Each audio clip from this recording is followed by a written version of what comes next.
ক্ষমতায় কেউ স্থায়ী হয় না, হোক না সে খালেদা কিবা হাসিনা, চেয়ারটা চিরকাল থাকে না। আস্তে ঠিক না ধরে ঠিক? ক্ষমতায় কেউ স্থায়ী হয় না, হোক না সে খালেদা কিবা হাসিনা, চেয়ারটা চিরকাল থাকে না।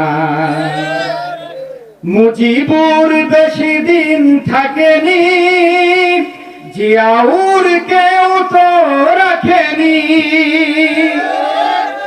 এরশাদ চলে গেছে পৃথিবী ছেড়ে, কেউ আজ তার কথা কয় না। ক্ষমতায় কেউ